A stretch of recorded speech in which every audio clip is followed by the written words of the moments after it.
पहला क्वेश्चन यहाँ पे क्या कह रहा है देखेंगे। कह रहा है कि निम्नलिखित में से किस अभिलेख में अशोक के नाम का स्पष्ट उल्लेख प्राप्त है। तो बताएंगे कौन सा इसमें से अभिलेख है आपका जिसमें अशोक के नाम का स्पष्ट उल्लेख प्राप्त है। आपके ऑप्शन यहाँ पे दिए हुए हैं, सभी लोग बताइएगा। बेसिकली जो है यहाँ पे अभिलेख है अशोक के नाम जिसमें लिखे हैं वो अभिलेख कौन कौन से हैं। एक तो हमारा हो गया आपका रुद्रदमान हो गया, एक हमारा है, और इसके अलावा एक हमारा जूनागढ़।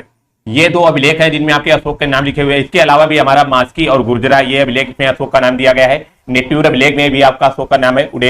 उडेगोलम इसमें भी आपका अशोक का नाम दिया हुआ है। तो यहाँ पे आपका ऑप्शन नंबर बिल्कुल डी राइट बनेगा। इनमें से सभी जितने भी अभिलेख है उसमें अशोक के नाम का स्पष्ट किया गया है। ऑप्शन नंबर बिल्कुल यहाँ पे आपका जो है डी राइट बनेगा, याद रखेंगे सभी लोग। इसके अलावा भी अभी हमने बताया रुद्रमान और हमारा जूनागढ़, ये दोनों अभिलेख में भी आपका अशोक का नाम है। तो यहाँ पे आपका ऑप्शन नंबर बिल्कुल डी राइट बनेगा। अगला देखेंगे, बहुत ही प्यारा क्वेश्चन है। कह रहा है 1178 ईस्वी में किस शासक ने मोहम्मद गौरी को पराजित किया था। मोस्ट इंपोर्टेंट क्वेश्चन है आपका। कह रहा है कि किस शासक ने जो है मोहम्मद गौरी को पराजित किया गया था। ये हमारा जो है लास्ट ईयर क्वेश्चन पूछा गया था आपका पेट में। तो यहाँ पे जो बनेगा बिल्कुल ऑप्शन नंबर बिल्कुल बी राइट बनेगा। ये भीमतत्वी जो है इन्हें इनका एक अन्य नाम भी है मूलराज भी है। इन्होंने क्या किया था कि मोहम्मद गौरी को पराजित किया था। ऑप्शन नंबर बिल्कुल यहाँ पे जो है बी राइट बनेगा, याद रखेंगे सभी लोग। बिल्कुल इन्होंने जो पुल कहां पे पराजित किया, तो ये हमारा जो है सभी को पता होगा माउंट आबू पर्वत है, वहीं पे इन्होंने जो है आपका युद्ध हुआ था, तो वहीं पे इन्होंने पराजित किया था। और ये भी पूछ सकता है कि कब पराजित किया था, 1178 ईस्वी में। ऑप्शन नंबर बी आपका राइट हो जाएगा। अगला देखेंगे थर्ड नंबर, बहुत ही अच्छा क्वेश्चन है। कह रहा है बेसिन की संधि 1802 ईस्वी के द्वारा निम्नलिखित में से किसने अंग्रेजों की संरक्षता स्वीकार की। तो बताएंगे तो बेसिन की संधि हुई थी 1802 में, तो किसने जो है अंग्रेजों की संरक्षता स्वीकार की थी। आपके ऑप्शन दिए हुए यहाँ पे बताएंगे सभी लोग। तो यहाँ पे जो बनेगा आपका ऑप्शन नंबर बिल्कुल बी राइट बनेगा। बाजीराव द्वितीय जो है हमारे पेशवा बाजीराव द्वितीय, इन्होंने जो है अंग्रेजों की संरक्षता स्वीकार की थी कब, 1802 में। यहाँ से एक क्वेश्चन ये भी बन सकता है कि बेसिन की संधि जो है किस वर्ष की गई, तो याद रखेंगे 1802 ईस्वी में। तो ऑप्शन नंबर यहाँ पे आपका बिल्कुल बी इज द राइट बनेगा, याद रखेंगे सभी लोग। अगला देखेंगे फोर्थ नंबर, यहाँ पे क्या कह रहा है। कह रहा प्रशासनिक सुधार पर विचार के लिए साइमन कमीशन भारत कब आया था। तो बताएंगे साइमन कमीशन जो है आपका भारत कब आया था। आपके ऑप्शन यहाँ पे दिए हुए। तो यहाँ पे थोड़ा सा हम जान लेंगे साइमन कमीशन के बारे में। साइमन कमीशन को एक और नाम से भी जाना जाता है, याद रखेंगे सभी लोग। इसे व्हाइट कमीशन या श्वेत आयोग भी बोला जाता है, ठीक है। इसे श्वेत आयोग भी बोला जाता है क्योंकि इसमें आप लोग जो है इसमें 7 जो ब्रिटिशर्स थे हमारे, ब्रिटिश 7 थे इसमें जो है, वो इसीलिए आपका श्वेत आयोग बोला जाता है। तो इसमें भारतीय आपका जो है भारतीय लोग इसमें नहीं थे, तो भारतीय बिल्कुल यहाँ पे आपका नहीं थे, इसीलिए साइमन कमीशन का बहिष्कार किया गया था। इसमें केवल आपके ब्रिटिशर्स थे केवल, और केवल 7 लोग थे, इसीलिए श्वेत आयोग भी बोला जाता है इसे। तो यहाँ पे जो बनेगा आपका ऑप्शन नंबर बिल्कुल बी राइट बनेगा। 1928 में आपका जो है साइमन कमीशन भारत आया था, जिसको जो है भारतीय लोगों ने इसका बहिष्कार किया था। ऑप्शन नंबर बिल्कुल बी यहाँ पे आपका राइट हो जाएगा। अगला फिफ्थ नंबर यहाँ पे क्या कह रहा है, मोस्ट इंपोर्टेंट क्वेश्चन आपका। कह रहा मनसबदारी प्रणाली निम्नलिखित में से किसने आरंभ की थी। तो बताएंगे मनसबदारी जो प्रणाली है वो किसने आरंभ की थी। इसलिए हम जान लेंगे मनसबदारी होता क्या। मनसबदारी प्रणाली जो है एक तरह से क्या थी, इसमें जो था हमारा होता क्या था कि इसमें पद के अनुसार जो है घुड़सवार सैनिक रखता था। घुड़सवार जो है आपका सैनिक जो आपका रखता था अपने पद के अनुसार। मान लो कोई उसका पद है आपका जो है मंत्री का पद है या कोई भी आपका किसी भी प्रकार का पद है, तो उसी के अनुसार जो है इसने जो है सैनिक रखा जाता है। ये एक तरह से हमारी मनसबदारी प्रणाली थी। तो इसने आरंभ किसने किया था, तो अकबर ने इसे आरंभ किया था। ऑप्शन नंबर बिल्कुल बी राइट बनेगा, बी इज द राइट बनेगा, याद रखेंगे सभी लोग। जो है मनसबदारी प्रणाली जो थी एक तरह से ये जमीन जो है जागीरदारी प्रणाली को हटाकर जो है चालू की गई। ये जागीरदारी प्रणाली पहले चलती थी, इसको हटाकर जो है ये मनसबदारी प्रणाली अकबर जी के द्वारा जो चलाई गई। ऑप्शन नंबर बी यहाँ पे आपका राइट हो जाएगा, याद रखेंगे सभी लोग। अगला 6 नंबर क्या कह रहा है भाई, प्लीज वीडियो को लाइक और शेयर कर देंगे सभी लोग। आज यहाँ पे आपके टोटल पूरे 100 क्वेश्चन यहाँ पे होने वाले, तो सभी लोग प्लीज बने रहिएगा। यहाँ पे आपका जो है यहाँ पे केवल जो है आपकी इसमें सीरीज वाले आपके सारणी वाले क्वेश्चन यहाँ पे नहीं कराए जाएंगे, बाकी पूरा आपका आज प्रैक्टिस सेट यहाँ पे कराया जाएगा, तो सभी लोग आखिरी तक बने रहिएगा। कह रहा है भारत छोड़ो आंदोलन के समय उत्तर प्रदेश के किस जिले में समांतर सरकार की स्थापना की गई। तो बताएंगे जो भारत छोड़ो आंदोलन के समय जो है उत्तर प्रदेश के किस जिले में समांतर सरकार की स्थापना की गई थी। तो आई होप सभी को पता होगा। तो यहाँ पे जो बनेगा ऑप्शन नंबर बिल्कुल बी राइट बनेगा। बलिया जिले में जो आपकी एक तरह समांतर सरकार की स्थापना की गई थी। अगला 7th नंबर क्या कह रहा है, बताएंगे सभी लोग। कह रहा है वर्ष 1917 में चंपारण सत्याग्रह किस राज्य में प्रारंभ किया गया। तो यहाँ पे थोड़ा सा हम जान लेंगे चंपारण सत्याग्रह बेसिकली है क्या। तो याद रखेंगे ये जो चंपारण सत्याग्रह है, तो ये हमारा पहला जो है महात्मा गांधी जी का जो है महात्मा गांधी जी का पहला सत्याग्रह था। कौन सा आपका, चंपारण सत्याग्रह, जो कि हमारा कहाँ पे हुआ था, बिहार में हुआ था। याद रखेंगे सभी लोग, और 1917 में हुआ था। तो यहाँ पे जो है आपका ऑप्शन नंबर बिल्कुल सी राइट बनेगा। बेसिकली जो चंपारण सत्याग्रह था ये चलाया क्यों गया था, तो एक तरह से ये जो है जो हमारी एक पद्धति चलाई गई थी जो हमारे अंग्रेजों के द्वारा 3 कुठिया पद्धति, याद रखिए 3 कठिया पद्धति थी, उसका बहिष्कार कर रहे थे ये लोग। दिन गठिया पद्धति थी क्या? बेसिकली ये एक ऐसी पद्धति कि जो हमारे अपनी जमीन थी, कोई भी मतलब कि हिंदू लोगों के पास या कोई जो इंडिया में रहने वालों के पास आपकी 3/20वें भाग पे, ठीक है, 20वें भाग पे आपको नील की खेती करनी थी, नील की खेती ही करनी थी। तो इसीलिए इसको जो है रोकने के लिए जो है गांधी जी ने आपका चंपारण सत्याग्रह चलाया था। तो यहाँ पे आपका ऑप्शन नंबर बिल्कुल यहाँ पे सी राइट बनेगा, बिल्कुल। और इसी जो चंपारण सत्याग्रह के बाद जो है रविन्द्रनाथ टैगोर जी ने जो है इनको जो है महात्मा की उपाधि दी थी।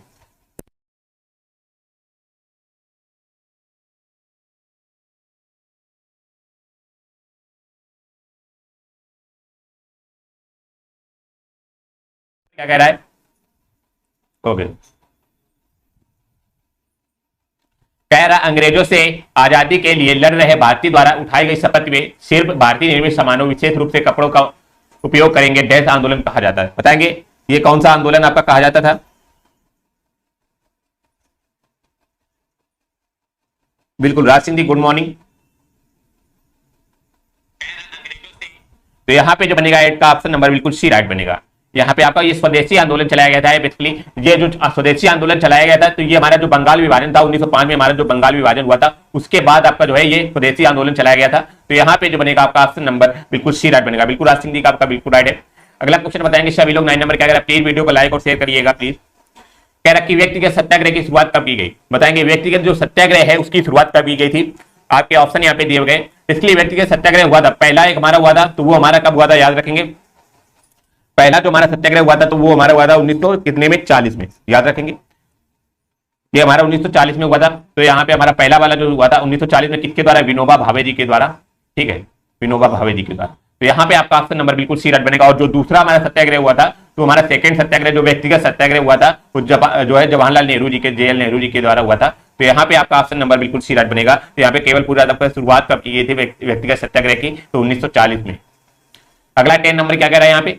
कह रहा है एक अखिल इस्लामी आंदोलन तहरीक ए रेशमी रुमाल किस आंदोलन से शुरू हुआ था? तो बताएंगे जो हमारा एक इस्लामी आंदोलन था वो तहरीक ए रेशमी रुमाल किस आंदोलन से शुरू हुआ था? तो बताएंगे कौन से आंदोलन से ये शुरू हुआ था?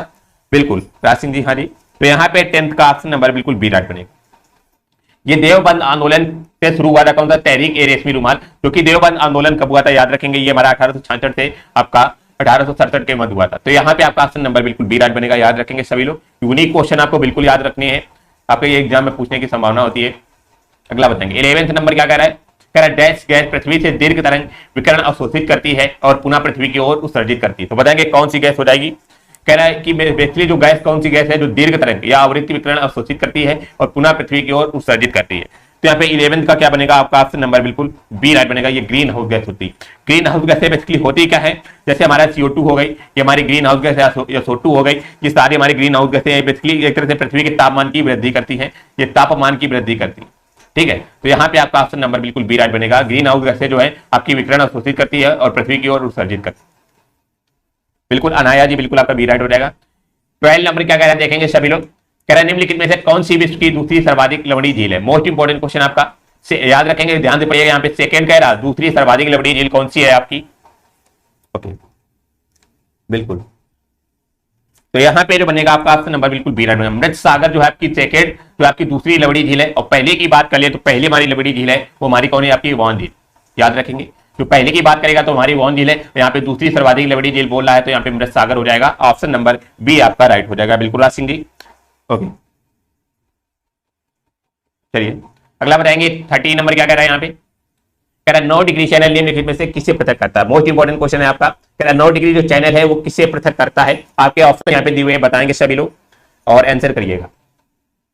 तो यहाँ पे जो बनेगा आपका ऑप्शन नंबर बिल्कुल बी राइट बनेगा। यहाँ पे लक्षद्वीप और मिनिकॉय को जो है अलग करता है कौन सा? 9 डिग्री चैनल, याद रखेंगे। 9 डिग्री चैनल जो है आपका ये कौन से लक्षद्वीप और मिनिकॉय को जो है आपका पृथक करता है? ऑप्शन नंबर बी आपका राइट हो जाएगा, याद रखेंगे सभी लोग, ओके। चलिए 14 नंबर क्या कह रहा है? कह रहा है किस दिन पृथ्वी सूर्य से निकटतम दूरी होती है? तो बताएंगे किस दिन जो है पृथ्वी जो है सूर्य से निकटतम दूरी होती है। इसलिए पूछा कि सूर्य और पृथ्वी के बीच की सबसे कम दूरी किस दिन होती है? तो बताएंगे कौन से दिन होती है आपके? बिल्कुल हाँ जी राज सिंह जी, अभी हमने बोला ना आपको क्वेश्चन को बहुत ही सीरियसली ध्यान से पढ़ना है। 14 का जो बनेगा यहाँ पे आपका ऑप्शन नंबर बिल्कुल बी राइट बनेगा। 3 जनवरी को जो है पृथ्वी और सूर्य के बीच की दूरी सबसे कम होती है, निकटतम दूरी होती है। ऑप्शन नंबर बी यहाँ पे आपका राइट बनेगा। और याद रखेंगे जो पूछ रहे सबसे ज्यादा दूरी क्यों, जो 4 जुलाई 4 जुलाई को आपकी अधिकतम दूरी होती है, मैक्सिमम जो हमारी डिस्टेंस पूछ ले तो हमारी 4 जुलाई की होती है, जो मिनिमम डिस्टेंस पूछ ले हमारी 3 जनवरी की होती है। तो यहाँ पे आपका ऑप्शन नंबर बी यहाँ पे आपका राइट हो जाएगा। 15 नंबर क्या कह रहा है देखेंगे सभी लोग, कह निम्नलिखित में से कौन सी नदी भ्रंश घाटी से होकर जाती है। तो बताएंगे कौन सी नदी है यहाँ पे जो आपकी भ्रंश घाटी से होकर जाती है, बताएंगे सभी लोग। ओके, तो यहाँ पे जो बनेगा आपका ऑप्शन नंबर बिल्कुल बी राइट बनेगा। आपका नर्मदा नदी जो है हमारी कहां से, अमरकंटक से निकलती है, जो कि हमारी कहां पे, मध्य प्रदेश में है। ठीक है, ये जो है हमारी भ्रंश घाटी से होकर जाती है। ऑप्शन नंबर बिल्कुल यहाँ पे आपका जो है बी राइट बनेगा। याद रखेंगे सभी लोग, यहाँ से ये भी पूछ सकता है कि नर्मदा नदी का उद्गम कहां से है, तो याद रखेंगे अमरकंटक से है बिल्कुल। तो यहाँ पे आपका ऑप्शन नंबर बिल्कुल बी राइट बनेगा। चलिए अगला क्वेश्चन बताएंगे 16 नंबर क्या कह रहा है यहाँ पे। भाई प्लीज वीडियो को लाइक और शेयर कर दीजिएगा। कह रहा भारतीय रिजर्व बैंक का राष्ट्रीयकरण कब किया गया, मोस्ट इंपोर्टेंट क्वेश्चन है आपका।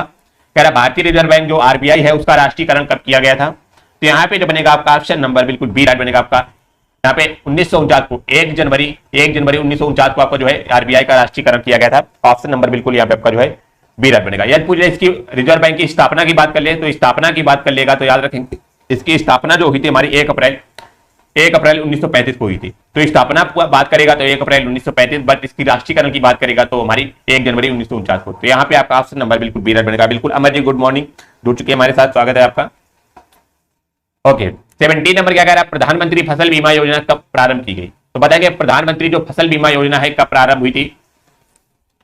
तो यहाँ पे जो बनेगा आपका ऑप्शन नंबर बताएंगे क्या बनेगा, बिल्कुल ऑप्शन नंबर ए आपका राइट हो जाएगा। आपका 13 जनवरी 2016 को जो हमारी 13 जनवरी 2016 को आपको प्रधानमंत्री फसल बीमा योजना जो है शुरू की गई थी। ऑप्शन नंबर बिल्कुल यहाँ पे आपका जो है बी राइट बनेगा। बेसिकली इसका उद्देश्य क्या था, इस बीमा योजना का उद्देश्य बेसिकली था क्या कि अत्यंत कम मूल्य पर जो है किसानों को फसल बीमा उपलब्ध कराना। तो यहाँ पे आपका ऑप्शन नंबर बी आपका राइट, सॉरी ए राइट हो जाएगा आपका। 18 नंबर बताएंगे, कह रहा मांग वक्र कब अंतरित नहीं होता। तो बताएंगे मांग वक्र जो है हमारा कब अंतरित नहीं होता है। तो यहाँ पे जो बनेगा आपका ऑप्शन नंबर बिल्कुल डी राइट बनेगा। जब विज्ञापन व्यय में कोई बदलाव होता है तो यहाँ पे आपका ऑप्शन नंबर बिल्कुल डी राइट बनेगा। जब विज्ञापन व्यय में कोई बदलाव होता है डी इज द राइट बनेगा। चलिए 19 नंबर बताएंगे सभी लोग। यहाँ पे क्या कह रहा है, कह रहा है बैंक ऋण के प्रायोजन के लिए अल्पकालिक फसल किसे मानी जाती है। तो बताएंगे बैंक ऋण के जो प्रायोजन के लिए अल्पकालिक जो फसल है वो किससे मानी जाती है। आपके ऑप्शन यहाँ पे दिए हुए हैं, बताएंगे सभी लोग। ऑप्शन को ध्यान से पढ़िएगा तभी आंसर कर पाएंगे आप सभी लोग। तो यहाँ पे जो बनेगा 19 का आपका ऑप्शन नंबर बिल्कुल सी राइट बनेगा। जो फसल 1 वर्ष या उससे कम के लिए उगाई जाती है उसी को क्या बोलते हैं, अल्पकालिक फसल मानी जाती है। ऑप्शन नंबर बिल्कुल सी राइट बनेगा। जो फसल हमारी 1 वर्ष या उससे कम के लिए उगाई जाती है वो हमारी क्या होती है, आपकी अल्पकालिक फसल। ऑप्शन नंबर बिल्कुल सी राइट बनेगा। 20 नंबर क्या कह रहा है देखेंगे, कह रहा है जिस बाजार संरचना में केवल डैश विक्रेता होता है उसे एकाधिकार कहते हैं। बताएंगे कितने विक्रेता होते हैं जिसे हम केवल एकाधिकार बोलते हैं। जैसा कि नाम में ही लिखा हुआ है तो यहाँ पे आपका ऑप्शन नंबर बिल्कुल ए राइट बनेगा। केवल और केवल आपका एक विक्रेता होता है उसी को हम क्या बोलते हैं, एकाधिकार बोलते हैं। ऑप्शन नंबर ए यहाँ पे आपका राइट हो जाएगा। बिल्कुल अमर जी आपका राइट है। चलिए अगला क्वेश्चन बताएंगे सभी लोग। आपके पॉलिटी के क्वेश्चन यहाँ से स्टार्ट हो चुके हैं। 21 कह रहा कार्यवाही संचालन हेतु लोकसभा का कोरम कुल सदस्य संख्या का कितना होता है। बताएंगे लोकसभा का जो कोरम है आपका कुल सदस्य संख्या का कितना होता है। तो यहाँ पे जो बनेगा आपका ऑप्शन नंबर बिल्कुल बी राइट बनेगा। आपका 1/10 भाग जो होता है हमारा वो लोकसभा का कोरम होता है। कुल सदस्य का आपका 1/10, मान लो आपके 50 सदस्य हैं, आपके 500 सदस्य हैं, इसमें आपका 1/10 मीन 50 जो होंगे वो हमारी कोरम होंगी। तो ऑप्शन नंबर बिल्कुल आपका ए राइट बनेगा। बिल्कुल 22 नंबर बनाएंगे सभी लोग। मोस्ट इंपॉर्टेंट क्वेश्चन आपका कह रहा है कि किस संविधान संशोधन के द्वारा मतदान करने की आयु जो है हमारी 21 वर्ष से घटाकर 18 वर्ष की गई। तो बताएंगे कौन सा आपका संविधान संशोधन है इसमें आपकी मतदान करने की आयु 21 वर्ष से घटाकर आपकी 18 वर्ष की गई है। तो यहाँ पे जो बनेगा आपका ऑप्शन नंबर बिल्कुल सी राइट बनेगा। आपका 61वां संविधान संशोधन है, इसमें आपकी जो है वोटिंग एज जो हमारी 21 से 18 कर दी गई है। ऑप्शन नंबर बिल्कुल सी राइट बनेगा, याद रखेंगे सभी लोग। और ये पूरे हमारे कौन सी ईयर में आया था, जो हमारे 61वां संविधान संशोधन है ये हमारा 1989 में आया था, 1989 में। तो यहाँ पे आपका ऑप्शन नंबर बिल्कुल सी राइट बनेगा। ये भी आपका ईयर भी पूछ सकता है। ओके, अगला 23 नंबर क्या कह रहा है, बहुत ही प्यारा क्वेश्चन है आपका। कह रहा है किस भारतीय संविधान में न्याय पुनरावलोकन का प्रावधान किस संविधान से लिया गया। बताएंगे न्याय जो पुनरावलोकन है उसका प्रावधान किस संविधान से लिया गया है। आपके ऑप्शन यहाँ पे दिए गए, बताएंगे सभी लोग। ओके, अच्छा सभी को पता आयरलैंड से हमारा क्या लिया गया है, आपका डीपीएसपी आपका जो है आयरलैंड से लिया गया है। संयुक्त राज्य अमेरिका से आपका जो है मौलिक अधिकार जो फंडामेंटल राइट्स आपके लिए गए हैं। और यहाँ पे बात करें न्याय पुनरावलोकन की तो यहाँ पे 23 का जो बात करेंगे तो यहाँ पे आपका ऑप्शन नंबर बिल्कुल ए राइट बनेगा। संयुक्त राज्य अमेरिका से आपका जो है न्याय पुनरावलोकन लिया गया है। ऑप्शन नंबर बिल्कुल यहाँ पे आपका जो है सी ए राइट बनेगा। और याद रखेंगे जो न्याय पुनरावलोकन है ये भारतीय संविधान के कौन से अनुच्छेद में बात की गई है, तो याद रखेंगे ये हमारा अनुच्छेद नंबर हमारा 137 के अनुसार आपकी जो है न्याय पुनरावलोकन की बात की गई है। ऑप्शन नंबर ए आपका राइट हो जाएगा। बिल्कुल राज सिंह जी आपका राइट है। 24 नंबर बताएंगे, कह रहा है कोई व्यक्ति भारत के राष्ट्रपति के पद पर कितनी बार चुना जा सकता है, तो बताएंगे भारत का जो राष्ट्रपति है राष्ट्रपति के पद पर कितनी बार चुना जा सकता है, तो यहाँ पे जो बनेगा आपका ऑप्शन नंबर बिल्कुल डी राइट बनेगा। कोई सीमा नहीं है, वो उसकी कोई सीमा नहीं चुने जाने की। और ये कौन से अनुच्छेद में बोला गया है, याद रखेंगे अनुच्छेद 57 के अनुसार ये आपका जो है बात की गई है, ठीक है 57 के अनुसार तो बोला गया कि राष्ट्रपति को जो है कोई सीमा नहीं चुनने की, तो यहाँ पे आपका ऑप्शन नंबर बिल्कुल डी राइट बनेगा। यदि यहाँ से क्वेश्चन पूछा कि भारत का राष्ट्रपति कौन से अनुच्छेद में है, तो अनुच्छेद हमारा 52 में भारत का एक राष्ट्रपति होगा ये बताया गया, और 57 में आपकी जो है उसके चयन होने की बताई गई कि कोई सीमा नहीं है। ऑप्शन नंबर डी यहाँ पे आपका राइट हो जाएगा। प्लीज वीडियो को लाइक कर दीजिएगा सभी लोग। कह रहा कि अगला क्वेश्चन क्या कह रहा है 25 कह रहा है यदि राष्ट्रपति त्यागपत्र देना चाहे तो वह अपना त्यागपत्र किससे संबोधित करेगी, तो बताएंगे जो यदि मान लो राष्ट्रपति है अपना त्यागपत्र देना चाहता है तो वो किससे संबोधित करेगा, तो यहाँ पे जो बनेगा आपका ऑप्शन नंबर बिल्कुल सी राइट बनेगा। भारत के उपराष्ट्रपति को जो अपना त्यागपत्र देगा, ऑप्शन नंबर सी बिल्कुल आपका राइट बनेगा। यदि आपका भारत का जो है उपराष्ट्रपति आपका भी नहीं है उस आपका जो पद पर, तब आपका जो है भारत के मुख्य न्यायाधीश को जो आपको संबोधित करेगा, तो यहाँ पे आपका ऑप्शन नंबर बिल्कुल सी राइट बनेगा। अगला 26 नंबर बताएंगे सभी लोग, आपका साइंस का क्वेश्चन है, बहुत ही बेहतरीन क्वेश्चन। कह रहा कि बहुकोशिका जीव डैश द्वारा वृद्धि करते हैं, तो बताएंगे बहुकोशिका जो जीव है किसके द्वारा वृद्धि करते हैं, तो यहाँ पे जो बनेगा आपका ऑप्शन नंबर बिल्कुल डी राइट बनेगा। कोशिका विभाजन के द्वारा आपका जो है वृद्धि करते हैं बहुकोशिका, ऑप्शन नंबर बिल्कुल डी यहाँ पे आपका राइट हो जाए। बिल्कुल अमर जी, सभी लोग भाई कमेंट करेंगे, वीडियो को लाइक करिएगा। 27 नंबर बताएंगे सभी लोग यहाँ पे क्या कह रहा है, ओके कह रहा है कि कॉफी पौधे के किस भाग से प्राप्त होती है, तो कॉफी जो है हमारी पौधे के किस भाग से प्राप्त होती है बताएंगे सभी लोग, ओके तो यहाँ पे जो बनेगा आपका ऑप्शन नंबर बिल्कुल सी राइट बनेगा। बीज से जो हमारा पौधे का जो बीज होता है उससे आपकी कॉफी प्राप्त होती है, ऑप्शन नंबर बिल्कुल यहाँ पे आपका सी राइट बनेगा, याद रखेंगे। और ये हमारा जो है हरे पौधे के जो है बीज से प्राप्त होती है, फिर इसके बाद बीज को क्या होता है भुना जाता है और सुखाया जाता है। पहले तो इसको मालूम हरे पौधा आता है, हरे पौधे के बीज निकाले जाते हैं, फिर उसको क्या किया जाता है भुना जाता है और सुखाया जाता है, तब हमारे जो है कॉफी के बीज बनते हैं, कॉफी बीन्स बोलते हैं। तो यहाँ पे आपका ऑप्शन नंबर बिल्कुल सी राइट बनेगा। और पूरी हमारा कॉफी में कैसा एक रसायन पाया जाता है, तो याद रखें कॉफी में हमारा एक कैफीन रसायन पाया जाता है जो कि एक तरह से उत्तेजक रसायन होता है, तो यहाँ पे आपका ऑप्शन नंबर बिल्कुल सी राइट बनेगा।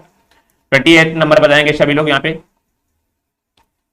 कह रहा है कि एक एथलीट को निम्नलिखित में से किससे जल्दी एवं अधिक ऊर्जा प्राप्त होती है, बताएंगे एथलीट है उसको किससे जल्दी एवं अधिक ऊर्जा प्राप्त होती है, तो बताएंगे आपके ऑप्शन यहाँ पे दिए हुए हैं। तो यहाँ पे जो बनेगा आपका ऑप्शन नंबर बिल्कुल सी राइट बनेगा। आपका कार्बोहाइड्रेट से आपकी जो है एथलीट को जल्दी और अधिक ऊर्जा प्राप्त होती है, ऑप्शन नंबर बिल्कुल सी राइट बनेगा। बिल्कुल चलिए 29 नंबर बताएंगे सभी लोग। कह रहा मानव शरीर में यूरिया का संश्लेषण कहां पे होता है, तो बताइएगा मानव शरीर में जो है यूरिया का संश्लेषण कहां पे होता है, तो यहाँ पे जो बनेगा आपका ऑप्शन नंबर बिल्कुल बी राइट बनेगा। यकृत में जो है जो आपके मानव शरीर के यकृत में यूरिया का संश्लेषण होता है, ऑप्शन नंबर बिल्कुल सी राइट बनेगा। इसलिए यकृत क्या करता है अमोनिया को जो है आपका यूरिया में कन्वर्ट कर देता है, तो यहाँ पे आपका ऑप्शन नंबर बिल्कुल बी राइट बनेगा। अगला 30 नंबर क्या कह रहा है, ओरल रिहाइड्रेशन थेरेपी किस रोग हेतु लाभदायक, तो बताएंगे ओरल जो हमारी रिहाइड्रेशन थेरेपी है वो किस रोग हेतु जो है आपकी लाभदायक है, तो यहाँ पे जो बनेगा आपका ऑप्शन नंबर बिल्कुल डी राइट बनेगा। कॉलरा जिसे आपका हैजा बोलते हैं वो हमारी ओरल रिहाइड्रेशन थेरेपी जो है आपकी लाभदायक है, ऑप्शन नंबर बिल्कुल यहाँ पे आपका जो है आपका डी राइट बनेगा। इसलिए यहाँ पे आपका जो है ये थेरेपी जो है इसमें नमक और चीनी का घोल दिया जाता है, नमक और चीनी का आपका जो है घोल दिया जाता है जो कि हमारी कॉलरा के लिए आपकी लाभदायक होती है, ऑप्शन नंबर बिल्कुल यहाँ पे आपका डी राइट बनेगा। अगला क्वेश्चन आपके हिंदी के क्वेश्चन यहाँ से स्टार्ट हो चुके हैं। चलिए कह रहा कि प्राक प्लस मुख किसका संधि विच्छेद है, बताएंगे प्राक प्लस मुख जो है हमारे किसका संधि विच्छेद है, और यहाँ पे ये सभी लोग बताइएगा कौन सी संधि है यहाँ पे, तो यहाँ पे जो बनेगा आपका ऑप्शन नंबर बिल्कुल सी राइट बनेगा। जो हमारा प्रांड मुख है ये हमारा प्राक प्लस मुख का संधि विच्छेद है, और यहाँ पे जो संधि है जाएगी हमारी कौन सी आपकी व्यंजन संधि है, याद रखेंगे यहाँ पे आपकी व्यंजन संधि है, तो यहाँ पे आपका ऑप्शन नंबर बिल्कुल सी राइट बनेगा। 37 नंबर क्या कह रहा है, कह रहा है निम्नलिखित में से पुल्लिंग शब्द कौन सा है, तो बताएंगे यहाँ पे पुल्लिंग शब्द कौन सा है, तो हमने बताया जब भी स्त्रीलिंग और पुल्लिंग शब्द आए तो आपको करना क्या है, एक मन में सेंटेंस बना लेना है, वाक्य बना लेना है, जिससे आप आसानी से जो है पहचान कर सकते हैं पुल्लिंग और स्त्रीलिंग की। बिल्कुल हाँ जी हैजा ही बोलते हैं। तो 37 का क्या बताएंगे, तो 37 यहाँ पे आपका ऑप्शन नंबर बिल्कुल डी राइट बनेगा। आपका नेत्र जो है हमारे क्या है पुल्लिंग शब्द हो जाएगा, आपका ऑप्शन नंबर बिल्कुल आपका डी राइट बनेगा। बल्कि हमारे जो दया होगी प्रार्थना होगी वायु ये सारे हमारे क्या है यहाँ पे स्त्रीलिंग है, तो ऑप्शन नंबर डी बिल्कुल आपका राइट हो जाएगा। 38 नंबर बताएंगे सभी लोग यहाँ पे क्या कह रहा है, कह रहा है ठीक ठीक न्याय हो जाना अर्थ के लिए सही लोकोक्ति क्या है, तो बताएंगे ठीक ठीक न्याय हो जाना इसके लिए आपकी सही लोकोक्ति यहाँ पे क्या है, तो यहाँ पे जो बनेगा आपका ऑप्शन नंबर बिल्कुल ए राइट बनेगा। दूध का दूध, पानी का पानी होना, ऑप्शन नंबर ए आपका राइट हो जाएगा। अगला देखें 39 कह रहा है कृषाणु का पर्यायवाची शब्द नहीं है, तो बताएंगे कृषाणु का यहाँ पे कौन सा पर्यायवाची शब्द नहीं है। बिल्कुल, तो यहाँ पे जो बनेगा आपका ऑप्शन नंबर बिल्कुल डी राइट बनेगा। आपका अतुल जो हो जाएगा आपका, ये हमारा कृषाणु का पर्यायवाची नहीं है। और बाकी हमारे जो कृषाणु का जो पर्यायवाची होता है ये हमारा आग का होता है। आग का, अनल, हुतासन, धूमकेतु, वायु, सका, पावक, ये सारे हमारे कृषाणु के पर्यायवाची हैं। बाकी आपका अतुल नहीं होगा, ऑप्शन नंबर डी आपका राइट हो जाएगा। 14 नंबर क्या कह रहा है, मोस्ट इंपॉर्टेंट क्वेश्चन है आपकी, कह रहा प्रेम सागर किसकी रचना। आयोग सभी को पता होगा प्रेम सागर जो है वो हमारी किसकी रचना है। तो प्रेम सागर बताइएगा सभी लोग किसकी रचना हो जाएगी। तो यहाँ पे जो बनेगी आपका ऑप्शन नंबर बिल्कुल सी राइट बनेगा, लल्लू लाल जी की जो हमारी प्रेम सागर रचना है। और ये पूछ ले हमारी जो प्रेम सागर है किसमें लिखी गई है, तो याद रखिए हमारी खड़ी बोली में लिखी गई है। तो यहाँ पे आपका ऑप्शन नंबर जो बिल्कुल ओके सी राइट बनेगा, लल्लू लाल जी की रचना है हमारी। अगला क्वेश्चन बताएंगे आपका जो है यहाँ पे समान जागरूकता के क्वेश्चन स्टार्ट हो चुके 61। कह रहा है गणगौर किस राज्य का लोक नृत्य है, बताइएगा गणगौर जो है हमारा किस राज्य का लोक नृत्य है। तो यहाँ पे जो बनेगा आपका राजस्थान का हो जाएगा। राजस्थान का आपका जो है लोक नृत्य कौन सा आपका गणगौर हो जाएगा, ऑप्शन नंबर बिल्कुल सी यहाँ पे आपका राइट हो जाएगा। अगला 62 क्या कह रहा है यहाँ पे, कह रहा है आदम का पुल या एडम्स ब्रिज स्थित है। तो बताएंगे एडम्स जो ब्रिज है वो हमारा कहाँ पे स्थित है। तो यहाँ पे हो जाएगा आपका ऑप्शन नंबर बिल्कुल सी राइट बनेगा। भारत और श्रीलंका के बीच में जो हमारा कौन सा एडम्स ब्रिज स्थित है, ऑप्शन नंबर बिल्कुल सी आपका राइट हो जाएगा। याद रखेंगे सभी लोग। 63 नंबर क्या कह रहा है, बहुत ही अच्छा क्वेश्चन है, कह रहा है काजीरंगा वन्यजीव अभ्यारण्य किस लिए प्रसिद्ध है। तो बताएंगे काजीरंगा जो वन्यजीव अभ्यारण्य है वो हमारा किस लिए प्रसिद्ध है। तो यहाँ पे जो बनेगा आपका ऑप्शन नंबर बिल्कुल सी राइट बनेगा। आपका एक सिंग वाले गेंडे के लिए जो हमारा काजीरंगा वन्यजीव अभ्यारण्य है ये हमारा प्रसिद्ध है। और ये है कहाँ पे, याद रखेंगे ये हमारा काजीरंगा असम में है। असम के में जो है आपका काजीरंगा जो है नेशनल पार्क है, जो कि हमारा एक सिंग वाले गेंडे के लिए प्रसिद्ध है। बिल्कुल। अगला 64 नंबर क्या कह रहा है, कह रहा है कोरोना विषाणु है। तो बताना है कह रहा है कोरोना जो हमारा वायरस है वो क्या है, वो किस प्रकार का वायरस है। तो यहाँ पे जो बनेगा आपका ऑप्शन नंबर बिल्कुल बी राइट बनेगा। एक रज्जुकी आरएनए विषाणु है हमारा, एक रज्जुकी जो हमारा एक आरएनए विषाणु कौन सा आपका कोरोना हो जाएगा, कोरोना सॉरी। तो यहाँ पे आपका ऑप्शन नंबर बिल्कुल बी राइट बनेगा। 65 नंबर आप बताएंगे सभी लोग, कह रहा नई मुद्रा करेंसी 2000 के नोट के पृष्ठ भाग पर कौन सा चित्र बना हुआ। तो बताएंगे 2000 के पृष्ठ भाग पर कौन सा चित्र आपका बना हुआ है। तो यहाँ पे जो बनेगा आपका ऑप्शन नंबर बिल्कुल बी राइट बनेगा। आपका मंगलयान जो है आपका 2000 की नोट पर बना हुआ है। बिल्कुल राधे जी आपका ए राइट हो जाएगा। 66 नंबर बताएंगे सभी लोग, कह रहा किस क्षेत्र में बुकर पुरस्कार दिया जाता है। तो बताएंगे बुकर पुरस्कार जो है हमारा कौन से क्षेत्र में दिया जाता है। आपके ऑप्शन यहाँ पे दिए हुए बताएंगे सभी लोग। ओके, तो यहाँ पे आपका ऑप्शन नंबर जो बिल्कुल ओके तो ए राइट बनेगा। आपका जो है कथा साहित्य जो फिक्सिंग राइटिंग है उसमें आपका जो है बुकर पुरस्कार दिया जाता है। पूज्य बुकर पुरस्कार का जो है आयोजन जो है आपकी स्थापना किस वर्ष की गई थी, हमारी 1969 में आपकी जो है बुकर पुरस्कार की स्थापना की गई थी, जो कि इंग्लैंड के जो है एक तरह से कंपनी है हमारी बुकर मैकोनर उसके द्वारा की गई थी, और जो कि हमारे कथा साहित्य में दिया जाता है। ऑप्शन नंबर ए आपका राइट हो जाएगा। अगला क्वेश्चन बताएंगे सभी लोग 67 का ओमान की राजधानी कहाँ है। तो बताएंगे ओमान की राजधानी जो है हमारी कहाँ पे, आयोग सभी को पता होगा। तो ओमान की राजधानी जो है बिल्कुल, तो यहाँ पे आपका ऑप्शन नंबर बिल्कुल है आपका जो है डी राइट आपका मस्कट। और ये ओमान का जो है मस्कट जो है सबसे बड़ा शहर भी है आपका ओमान का सबसे बड़ा शहर भी आपका कौन सा मस्कट है। और यहाँ पे सबसे ज्यादा आपका पर्यटक जो है जाते हैं घूमने आपका मस्कट में। ऑप्शन नंबर बिल्कुल आपका डी राइट बनेगा। याद रखेंगे सभी लोग। अगला 68 नंबर क्या कह रहा है, प्रसिद्ध पुस्तक जो है poverty and British rule in India के लेखक है। ये हमने कल की क्लास में आपको बताया था क्वेश्चन। तो बताएंगे 68 का क्या बनेगा। तो यहाँ पे आपका ऑप्शन नंबर बिल्कुल ए राइट बनेगा। दादा भाई नौरोजी के द्वारा जो आपका ये जो poverty and British rule in India के लेखक है। ऑप्शन नंबर बिल्कुल आपका ए राइट बनेगा। अगला 69 नंबर क्या कह रहा है, कह रहा हिंदी फीचर फिल्म जो है पद्मावत किस लेखक की रचना पर आधारित। तो बताएंगे पद्मावत जो है हमारी मूवी वो किस लेखक की रचना पर आधारित है। तो यहाँ पे आपका ऑप्शन नंबर बिल्कुल सी राइट बनेगा। मलिक मोहम्मद जायसी की जो है रचना पर आधारित है। ऑप्शन नंबर सी आपका राइट हो जाएगा। 70 नंबर क्या कह रहा है, डैश बताएंगे, कह रहा है डैश को भारत में हरित क्रांति का जनक माना जाता है। बताएंगे किसको जो है आपका हरित क्रांति का जनक माना जाता है। तो यहाँ पे जो बनेगा आपका ऑप्शन नंबर बिल्कुल सी राइट बनेगा। एम.एस. स्वामीनाथन को जो है आपका हरित क्रांति का जनक माना जाता है। बिल्कुल, और इन्हें जो है एम.एस. स्वामीनाथन को 1970 जो है आपका 2 में इन्हें जो है आपका पद्म भूषण पुरस्कार से सम्मानित भी किया गया था। वर्गीज कुरियन जी हैं, इन्हें जो है आपका श्वेत क्रांति के जनक जो माना जाता है। तो यहाँ पे आपका जो हरित क्रांति की बात कर रहा था ऑप्शन नंबर बिल्कुल सी राइट बनेगा। M S. Swaminathan is the right answer है। बिल्कुल। अगला बताएंगे आपका क्वेश्चन जो है यहाँ के मैथ क्वेश्चन स्टार्ट हो चुके हैं। तो आप लोग देख सकते हैं मैथ के भी क्वेश्चन बहुत ही अच्छे क्वेश्चन यहाँ पे पूछे जा सकते हैं। 5 क्वेश्चन आपके मैथ यहाँ पे आएंगे। तो सभी लोग भाई ध्यान से देखेगा और कॉपी पेन लेकर सॉल्व करिए। देखिएगा क्या कह रहा है, 2 की पावर 51 प्लस 52 प्लस 2 की पावर 53 प्लस 2 की पावर 54 प्लस 2 की पावर 55 निम्नलिखित में से किससे विभाजित, तो बताना ये जो हमारी संख्या है ये किससे विभाजित। तो ऐसा क्वेश्चन जब भी आए तो हमें करना क्या है, जिसकी सबसे छोटी पावर हो उसको हमें कॉमन लेना है। 251 को 2 की पावर 151 को हमने कॉमन ले लिया, तो बचा क्या यहाँ पे हमारा 1 बचा, प्लस 2 की पावर 1 बचा, प्लस 2 की पावर हमारा क्या बचा 2 बचा, प्लस 2 की पावर हमारा क्या बचा यहाँ पे 3 बचा, प्लस 2 की पावर 4 बचा। ठीक है, इसको सॉल्व कर लेंगे तो ये हमारा क्या आएगा 2 की पावर 51 इंटू में ये कितना बचा हमारा 1 और ये प्लस 2, फिर प्लस 2 दूनी 4 प्लस 8 प्लस कितना 16। तो इसको सॉल्व करेंगे 16 है और 4 20 और ये कितना 10 30 और 31, तो 2 की पावर 51 गुणा में 31 बना। ठीक है, पूरा ये किससे विभाज्य, तो इसको हम क्या करेंगे तोड़ लेंगे। यहाँ पे 2 की पावर हम 48 इंटू में 2 की पावर 3 गुणा में 31, इस प्रकार हम तोड़ लेंगे तो हमारे ये क्या बनेगा 2 की पावर 48 इंटू में ये कितना आपका है 8 है, और यहाँ से हम 8 को या 4 को तोड़ लेंगे तो इसको हम ऐसे भी लिख सकते हैं। थोड़ा सा यहाँ पे आपका जो है कंफ्यूजन हो रहा होगा आपको, इसी को दूर करने के लिए हमने अब यहाँ पे मान लो आपका 2 की पावर 51 के इंटू में 31 आ गया। तो इसको करना क्या है, ऐसी कोई संख्या है जो हमारी 31 से डिवाइड हो, तो हमारी ना तो ये डिवाइड हो रहा है और ना ही हमारा ये डिवाइड हो रहा है, और आप लोग देख सकते हैं ये भी आपका डिवाइड नहीं होगा। तो बचा क्या आपका ऑप्शन नंबर बिल्कुल सी राइट बनेगा। यहाँ पे 124 जो है कि हमारा 31 से डिवाइड हो रहा है, तो हमारी ये संख्या जो है आपकी 124 से डिवाइड होगी। ऐसे भी हम देख सकते हैं यहाँ से हमने 2 की पावर आपका 49 हो जाएगा आपका इंटू में 2 की पावर 2 इंटू में 31, तो 2 की पावर 2 को हम क्या लिख सकते हैं 4 लिख सकते हैं, तो 2 की पावर 49 इंटू में 4 124 इस प्रकार से लिख सकते हैं। तो ये संख्या जो हमारी किससे 124 से डिवाइड हो जाएगी, ऑप्शन नंबर बिल्कुल यहाँ पे आपका सी राइट बनेगा। याद रखेंगे ऐसे क्वेश्चन हमें कॉमन लेके आपको सॉल्व करने होते हैं और बहुत ही इजीली आपको सॉल्व हो जाएंगे।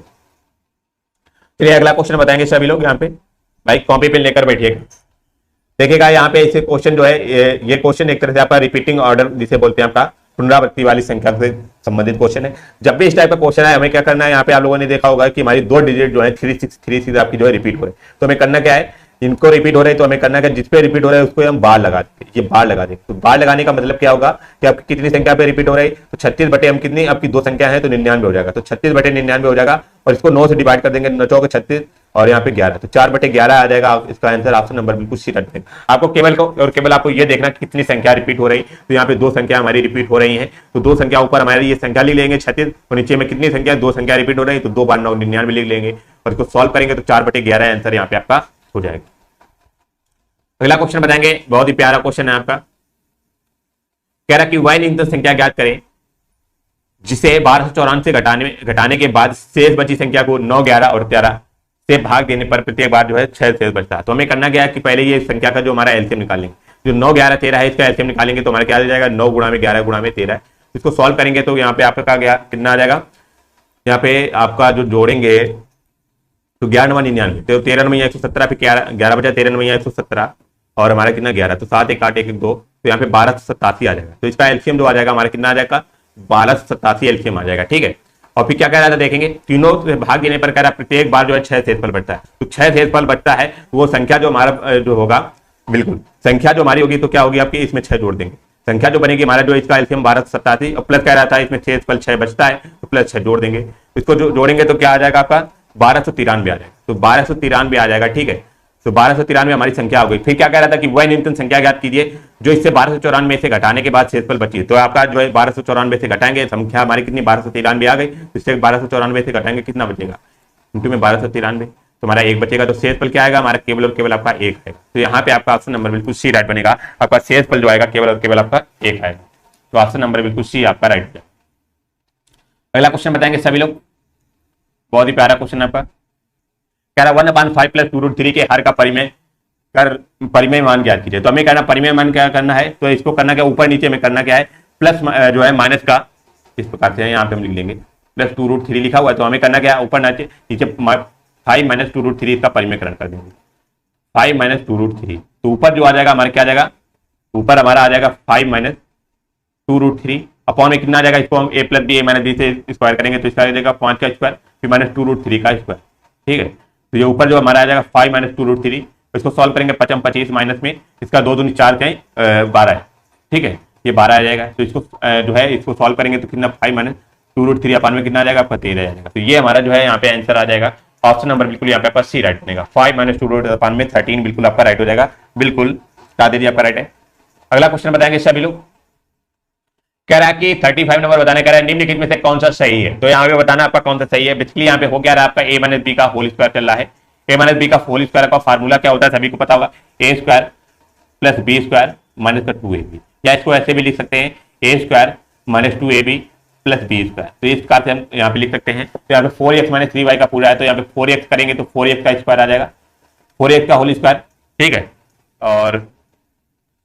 और यहाँ पे हमारा जो आ जाएगा प्लस में माइनस में 2 गुणा में 4x इंटू में 3y, फिर प्लस का 3y का होल स्क्वायर। तो इसको सॉल्व करेंगे कितना आ जाएगा हमारा 16x स्क्वायर माइनस का 4 दूनी 8 3 24xy, ठीक है, प्लस 9y स्क्वायर। तो देखेंगे ये इसमें लिखा हुआ है 16x square minus 24xy plus 9y square. तो यहाँ पे आपका ऑप्शन नंबर बिल्कुल डी दिया हुआ है, 4x माइनस 3y का होल स्क्वायर बराबर 16x square minus 24xy plus 9y square. तो आपको ये फार्मूला याद रखना है, a माइनस बी का whole square, a square minus 2ab plus B square. और एक फार्मूला और होता है a प्लस बी का होल स्क्वायर, तो इसमें आपके सारे प्लस में होते हैं। इसका फार्मूला होता है a square plus B square plus 2ab। तो यहाँ पे आपका ऑप्शन नंबर बिल्कुल डी राइट था। चलिए यहाँ से आपके क्वेश्चन जो है रीजनिंग के क्वेश्चन स्टार्ट हो चुके हैं, बहुत ही बेहतरीन क्वेश्चन 46। पिछली एक क्वेश्चन है क्या, ये आपको जो है कथन को पढ़ना है, कथन को पढ़ना है, फिर इसके बाद आपको तर्क लगाना है कि कौन सा तर्क आपका सही होगा, पहला होगा या सही दूसरा होगा। कह रहा कि कथन क्या है, कथन क्या है, कह रहा क्या टेलीविजन पर वेस्ट फिल्में, वेस्ट फिल्में का मतलब आपकी एडल्ट मूवी आपकी कह रहा जो है 3+ वाली होती है। कह रहा वेस्ट फिल्मों के प्रसारण पर पूर्ण प्रतिबंध लगाया होना चाहिए, प्रतिबंध होना चाहिए। तो तर्क में क्या कह रहा है, तर्क देखिएगा, कह रहा हाँ ऐसी फिल्में बच्चों पर प्रतिकूल प्रभाव डालती हैं और उनके हितों को सर्वोच्च प्राथमिकता दी जानी चाहिए। तो बिल्कुल आपका राइट है, बेसिकली आपकी जो एडल्ट मूवी है ये बच्चों पर जरूर आपकी प्रभाव डालती है। तो आपका पहला तो बिल्कुल आपका सही तर्क है। दूसरा कह रहा है नहीं, बल्कि इनका प्रसारण किसी नियत समय पर जब बच्चे आमतौर पर घर से बाहर हैं तो इसका किया जाता है। बिल्कुल गलत बात है, बच्चों के लिए जो आपकी वेस्ट फिल्में आपकी जो है बिल्कुल आपकी प्रभाव डालती है। तो आपका पहला आपका जो है सही यहाँ पे आपका राइट हो जाएगा। तो यहाँ पे आपका ऑप्शन नंबर बिल्कुल ए राइट बनेगा, केवल तर्क एक ठोस है। अगला क्वेश्चन बताएंगे, कह रहा कि इनमें से उनसे चुनिए जो अन्य तीनों विकल्पों से भिन्न है। तो बताना तीनों विकल्पों से भिन्न कौन सा हो जाएगा। तो यहाँ पे जो बनेगा आपका ऑप्शन नंबर बिल्कुल डी बनेगा। गुरु जो हो जाएगा ये हमारा तीनों से भिन्न है, बाकी शिष्य विद्यार्थी शिक्षार्थी ये तीनों एक तरह से समान हो जाएंगे। तो यहाँ पे आपका ऑप्शन नंबर बिल्कुल डी बनेगा। चलिए 48 नंबर बताएंगे, आपको कोड दिया हुआ है यहाँ पे 48, बहुत ही प्यारा क्वेश्चन है आपका। ओके, कह रहा कि यदि किसी निश्चित कोड को BOARD को CNBQE लिखा जाता है तो कह रहा है क्राइम को क्या लिखा जाएगा। बेसिकली आप लोगों ने देखा होगा कि हमारा क्या हो रहा है, B से C हो रहा है, फिर O से N हो रहा है। तो B हमारा कितना होता है, B को सभी को पता होगा, कोड कितना होता है 2 होता है, होगा कितना होता है 15 होता है, A का 1 होता है, और R का कितना होता है आपका 18 होता है, D का 4 होता है, और यहाँ पे C का कितना होता है आपका 3 होता है, और इसका 14 होता है, N का B का कितना होता है 2 होता है, Q का 17 होता है, E का 5 होता है। तो आप लोगों ने देखा होगा कि B से हमारा जब C चल रहा है तो +1 हो रहा है, ठीक है, और हमारा फिर O से हमारा N जा रहा है तो हमारा क्या -1 हो रहा है। इसी प्रकार A से हमारा B +1 हो रहा है तो -1। तो बेसिकली इसमें चल क्या रहा है +1 -1 +1 और -1, इस तरह से आपका अल्टरनेट यहाँ पे चल रहा है। तो इसी प्रकार यहाँ पे C में +1 करेंगे तो हमारा क्या आ जाएगा, C का +1 करेंगे तो क्या आ जाएगा हमारा, C कितना होता है आपका 3 होता है, D कितना आपका 4 हो जाएगा। इसमें फिर R में -1 करेंगे तो R माइनस कितना हो जाएगा, Q हो जाएगा। I में +1 करेंगे तो हमारा क्या आ जाएगा, J हो जाएगा, और M में -1 करेंगे तो हमारा क्या आ जाएगा, L हो जाएगा, और E में +1 करेंगे तो हमारा क्या हो जाएगा 5 और 6, तो हमारा यहाँ पे क्या हो जाएगा आपका F हो जाएगा। तो DQJLF आपका ऑप्शन नंबर बिल्कुल C राइट बनेगा, C आपका राइट बनेगा। +1 -1 आपका जो है यहाँ पे आपका हो रहा है। अगला 49 नंबर क्या कह रहा है, बहुत ही प्यारा क्वेश्चन आपका जो है यहाँ पे कह रहा है यदि किसी महीने की 2 तारीख को रविवार पड़ता है तो उसी महीने की 31 तारीख को कौन सा दिन पड़ेगा। जब भी इस टाइप का क्वेश्चन आए तो हमें करना क्या है, इनके और इन दोनों के बीच आपका जो है ऑड दिन निकाल लेना। ऑड दिन कैसे निकालेंगे, 31 और -2 करेंगे कितना हो जाएगा हमारा 29। तो 29 दिन जो होंगे हमारे इन दोनों के बीच के आपके जो है विषम दिन होंगे, और 29 दिन में हम क्या करेंगे 7 का भाग कर देंगे, क्योंकि 7 दिन के बाद आपका जो है दिन जो है रिपीट होते हैं। तो 7 में आपका 7 चौके 28 बच्चा क्या हमारा 1 बच्चा, तो यहाँ पे हमारा 1 दिन विषम हो जाएगा। तो यहाँ पे रविवार में यदि हम 1 जोड़ेंगे तो हमारा क्या आ जाएगा आपका सोमवार हो जाएगा, सोमवार हो जाएगा। तो 31 तारीख को हमारा क्या हो जाएगा आपका सोमवार हो जाएगा। ऑप्शन नंबर बिल्कुल यहाँ पे आपका डी राइट बनेगा। आपको करना क्या है, केवल 31 और 2 के बीच आपका जो है डिफरेंस निकाल लेना है। 29 आया, 29 को 7 से डिवाइड करना है तो हमारा क्या आएगा आपका 1 आया, और 2 से 31 हमारा एक तरह से बढ़ रहा है तो यहाँ पे +1 करेंगे तो यहाँ पे आपका सोमवार हो जाएगा, ठीक है। चलिए 50 नंबर बताएंगे क्वेश्चन को, आपका जो है ब्लड रिलेशन का क्वेश्चन है, आपको थोड़ा सा लॉजिक लगाना है, आंसर आपका जो है चुटकियों में आ जाएगा, ठीक है। चलेगा, बताइएगा सभी लोग। कह रहा एक लड़की की फोटो को देखते हुए आयुष्मान ने क्या, आयुष्मान जो है भाई साहब ये, ठीक है, आयुष्मान को एस मान लेंगे। कह रहा आयुष्मान ने कहा कि इसकी कोई बहन या पुत्री नहीं, जो लड़की है उसकी ना तो कोई बहन है ना ही कोई पुत्री है, ठीक है, पर इसकी माँ जो है मेरी माँ की एकमात्र पुत्री है। तो आयुष की जो कह रहा है इसकी जो लड़की जो है हमारी, ठीक है, ये लड़की है, यहाँ पे अलग बना लेंगे, थोड़ा सा यहाँ पे अलग बना लेंगे। क्वेश्चन को भाई साहब ध्यान से पढ़िएगा सभी लोग, तभी आंसर निकाल पाएंगे। कह रहा कि इसकी माँ जो है, पर इसकी माँ जो है मेरी माँ की इकलौती थी। तो लड़की जो है हमारी, ठीक है, लड़की की माँ जो हो जाएगी, लड़की की माँ क्या हो जाएगी, लड़की की माँ कह रहा है इसकी माँ जो है मेरी माँ की इकलौती पुत्री। तो आयुष की माँ क्या हो जाएगी, आयुष की माँ की, तो आयुष की माँ यहाँ पे मान लेंगे हो जाएगी। यहाँ पे थोड़ा सा आपको नीचे बना लेंगे, समझ में आ जाएगा। क्या कह रहा था कि पर इसकी माँ, जो लड़की की माँ है, यहाँ पे नीचे बनाएंगे, लड़की की माँ जो है हमारी, ये लड़की की माँ जो है कह रहा कि मेरी माँ की इकलौती पुत्री है, तो मेरी तो आयुष की माँ जो होगी, आयुष्मान की माँ, ठीक है, आयुष्मान की कोई माँ होगी, तो उनकी माँ की इकलौती पुत्री कौन है, लड़की की माँ है, ठीक है। तो ये आयुष्मान और इनकी माँ जो है आपस में क्या होगा, आपके भाई बहन होंगे। कह रहा फोटो वाली लड़की जो है आयुष्मान की माँ की क्या लगती है, तो आयुष्मान की माँ जो है ये है, और लड़की क्या है, ये है, तो लड़की क्या लगेगी, इसकी जो बेटी की बेटी क्या लगेगी, नतनी लिखेगी, लगेगी ना, नतनी। तो यहाँ पे आपका ऑप्शन नंबर बिल्कुल डी राइट बनेगा, नतनी इज द राइट बनेगा, यहाँ पे ऑप्शन नंबर बिल्कुल डी आपका राइट होता है। तो आपको समझ में आया होगा, आई होप। जो समझ में ना आया आप लोग कमेंट में कर सकते हैं, आपको दोबारा से क्वेश्चन को बताया जाएगा प्रॉपर तरीके से। अगला क्वेश्चन आपके इंग्लिश के क्वेश्चन यहाँ से स्टार्ट हो चुके हैं। आपका पहला क्वेश्चन जो है यहाँ पे आपका इरर का क्वेश्चन पूछा गया है 43 का। इसमें आपका कौन से पार्ट में आपका जो है इरर है। आपके 5 क्वेश्चन आपके इंग्लिश पूछे जाते हैं यहाँ पे, तो सभी लोग ध्यान पड़िएगा। कर find out which part of sentence has an error, if the sentence is correct तो चूज डी। कह रहा कि कौन से पार्ट में आपके जो है इरर हो जाएगी, ए पार्ट में या बी पार्ट में, आपका सी पार्ट में। यदि कोई इरर नहीं तो आपका डी पार्ट होगा। तो आपको यहाँ पे लिखा गया I like the poetry of Byron and Shelley and no error. आप सभी को पता कि पोएट्री जो हमारी होती है, पोएट्री हमारी कैसी होती है, आपकी जो है ए अनकाउंटेबल नाउन होता है, अनकाउंटेबल नाउन, ठीक है।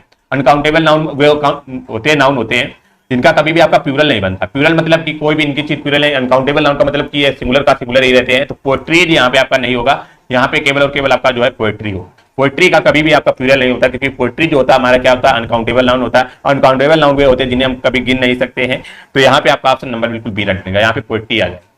अगला 44 नंबर क्या कह रहा है आपका, choose the alternative which is opposite in meaning of to the given word. आपको अपोजिट मीनिंग बतानी है। जैसे आपका स्कार्सिटी है, इसका अपोजिट मीनिंग बतानी है। अपोजिट का मतलब आपका उल्टा बताना है। तो आप सभी को पता होगा स्कार्सिटी का मतलब होता है कि कमी, कमी मीन्स आपका कम होना। स्कार्सिटी का मतलब ये होता है आपका कमी होता है। तो यहाँ पे जो बनेगा आपका ऑप्शन नंबर बिल्कुल बी राइट बनेगा। प्लेंटी का मतलब ये होता है आपका अधिक होना या अधिकता होना। प्लेंटी का मतलब आपका अधिक होना, प्लेंटी होना, प्लेंटीफुल होना या बंटीफुल होना, मैक्सिमम होना, ये सारे हमारे जो है अधिक हो जाएंगे। तो यहाँ पे स्कार्सिटी का हो जाएगा अपोजिट आपका जो है प्लेंटी हो जाएगा। फैमिलियरिटी का मतलब होता है कि आपको जो है परिचय होना, ठीक है, परिचित होना आपका जो है, फैमिलियर जो है फैमिलियर होना। डोमेस्टिक का मतलब हो जाएगा घरेलू से संबंधित, ठीक है, घरेलू वस्तुओं से संबंधित हो जाएगा। प्रोमिस्क्यूटी का मतलब होता है एक तरह से आपका संकीर्ण होना, मीन्स आपका छोटा होना या कम होना, एक तरह से ये होता है। तो यहाँ पे आपका ऑप्शन नंबर बिल्कुल प्लेंटी इज द राइट बनेगा, बिल्कुल। अगला क्वेश्चन बताएंगे सभी लोग यहाँ पे 45 कह चेंज द नरेशन। आपको नरेशन चेंज करना है। कर the teacher said be quiet voice, बताइएगा सभी लोग, बिल्कुल। तो यहाँ पे जो बनेगा आपका बताएंगे सभी लोग। बेसिकली इस टाइप के क्वेश्चन में होता क्या कि आपका जो है यहाँ पे टू जो है लग जाता है। ये एक तरह से आपके कौन से आपके जो है लिट वाले होते हैं। तो यहाँ पे आपका जब कोई ऑब्जेक्ट वगैरह आपका जो है नहीं दिया होगा तो आपको करना क्या, केवल टू जोड़ के आपको जो है पूरा वैसे के वैसे यहाँ पे कर देना है, ठीक है। तो यहाँ पे जो बनेगा आपका ऑप्शन नंबर बिल्कुल सी राइट बनेगा। द टीचर आज द बॉय